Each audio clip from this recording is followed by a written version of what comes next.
This is the last chapter in the Gospel of John.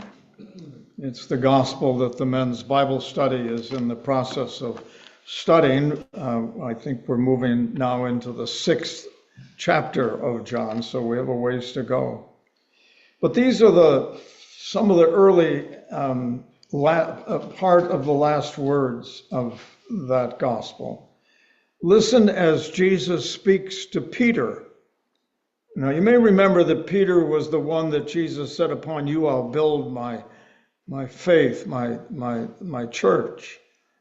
It was he who is the one who was called the rock.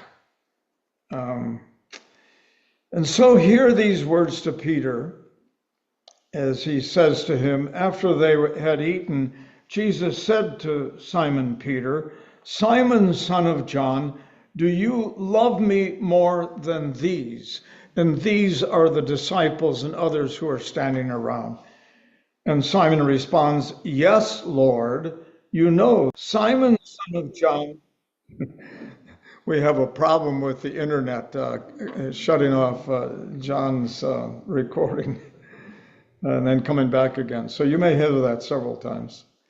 Jesus said to him, "Take care of my lambs." So not only the sheep, which are adult, perhaps, but the lambs, which are the newborns and the tiny and the infants.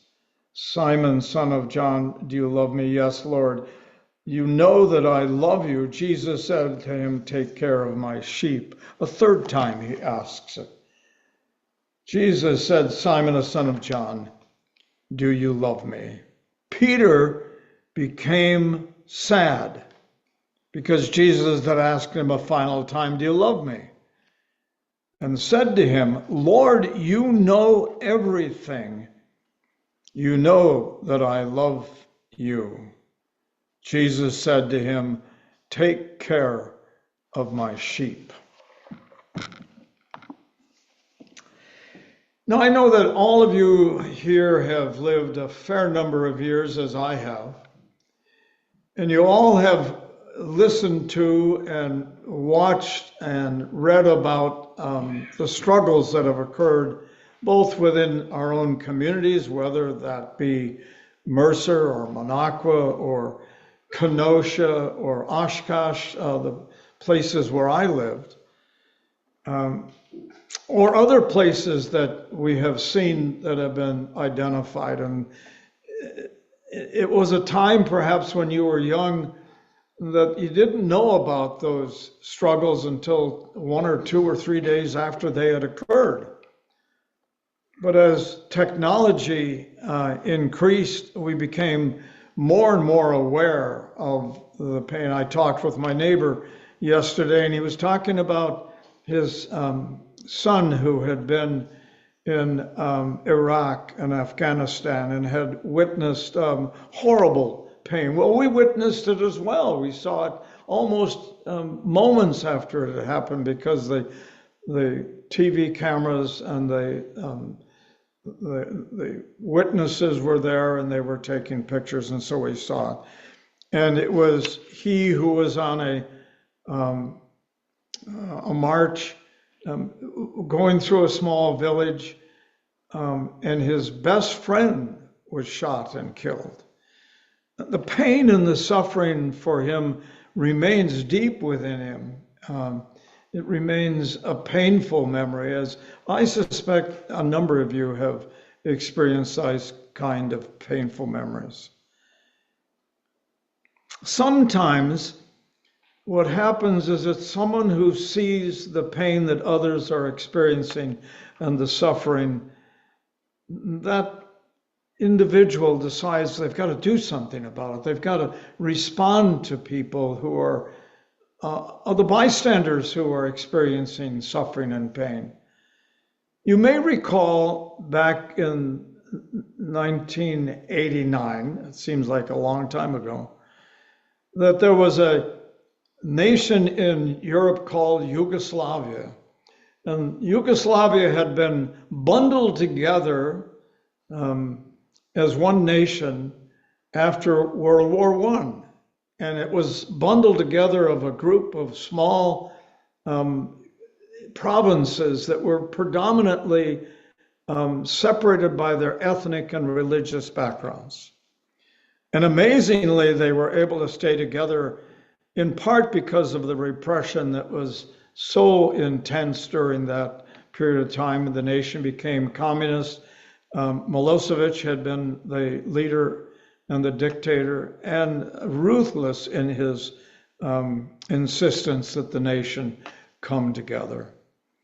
Well, at the end of the 1980s, the empire of Russia began to fall apart and come unglued. And so also this tiny nation, which had been made up of all these little provinces, began to become unglued. And in the process, all of the ethnic and religious minority territories began to declare independence. Milosevic was intent on keeping it together, sending his army in to suppress any resistance. Many people were dying. Many people were suffering from wounds and injuries. Many people were experiencing personal illnesses that they couldn't get adequate care for. There were a high number of refugees who left Bosnia and Kosovo and a score of other of these small little territories that now were doing battle, not only with Milosevic, but with one another. There was a 17-year-old girl living in a community near London who witnessed that, heard about the pain and the suffering, was a follower of Jesus, and was absolutely overwhelmed with the sense of somebody's got to do something, for somebody is not doing what needs to be done to help those who are refugees, those who are struggling with their pain and their injury. And so she began to put together a group of people that she knew her age, and they decided they would gather some money if they could. And they gathered a fair amount of money.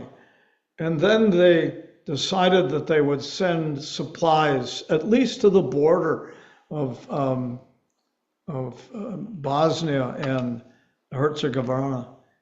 And they sent 57 ambulances and trucks that they had gathered together, and they all headed out of Britain, then into France, across Germany, on into the area where they could provide those who were on the outside with assistance and food. There was one community that she felt very strongly needed to be cared for, but it was in the war zone. So she convinced the fighting forces in that community that it would be really well if they stopped for a moment so they could get out at least the children and wounded parents of those residents. There was on the eastern side of this rather large community, large city, large metropolis, 50,000 Bosnians who were trapped. And she was able to go in amazingly with her ambulances and brought out several dozens of children and their parents, and got them into a place where they were safe and could be cared for. The more severely injured, she convinced her own government to let them come in so they could be treated. While she was there, a fairly serious winter snowstorm, this is now 1993, she was asked, is there any way you can get across the mountain to a small community with a hospital that's being bombarded constantly, and there are children there who are wounded and we need to get them out. So she went across the mountain in the winter time, directed and guided by someone who knew the route. And she got there and she got them out, and she began to get them across the mountain. And as they were leaving the mountain, they were attacked by a rebel contingent of the Civil War. The rest were able to leave, but she stayed behind with two little children who were wounded and who had to be carried, and the mother, and they were captured by the rebels. She was in prison because they claimed that she was trespassing in their country. So she was in prison for 1 month and then was released, and managed to find her way back to find the children, and found them in Albania. Got many of them back to her home nation for severe treatment. This young woman responded as a result of her compassion for people, her belief that indeed there was a way in which their pain was her pain. Their need had to be responded by someone. Amazingly, she was able to do this, even though she had been threatened, even though she had been jailed, even though she'd been attacked, and even though there was an assassination attempt on her life. She'd been shot, but she survived and refused to go because there were children that her government were not allowing to be brought in who had some severe additional illnesses. And she said, I won't leave unless they come with me. Courage, a spunk, a devotion, a dedication. Now, we're not asking each of you to do that, but to be mindful of the fact that there are people who say, there is something more important than my career. There is something more important than making a living, a fortune. There is something more important than that. This woman was nominated for the Nobel Peace Prize. She received several additional awards as a result of the work and the ministry that she engaged in. This was a woman who responded wonderfully to what I think happens when we hear these moments of suffering. We've done that here.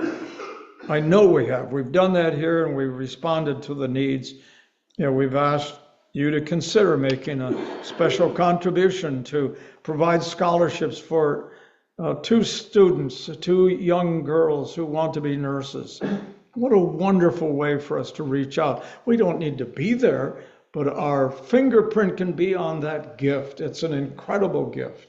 So the administrative council, you'll see if you read the minutes, decided to commit $1,000 to 2 scholarships, one in Ghana, one in Tanzania. They represent us because we have been there. We who are here this morning have been there, in the form of Gary and Hedda, who were in Ghana. They know the need. And Kay Osler, who is here, who has been a Peace Corps worker there, then did some incredible personal mission work working with orphans. There is a need. So if you will, think about that. There is a way for us to be there with our resources. The additional expression of connection is, I think, unique and wonderful. For instance, the South African Archbishop Desmond Tutu. He was the bishop of the Anglican Church within South Africa, an African American himself, who said, when summarizing life's experiences at its best, he saw it as a bundle of belongings, belonging to one another. And what he did is he talked about his Ubuntu philosophy, which came from his African tribe, which emphasized interconnectedness, community, and shared humanity. Central in this philosophy is that a person's identity and well-being are deeply, deeply intertwined with their relationship with others. Their relationship with others. What he said is that it summarized by saying, I am because we are. Get that? I am because we are.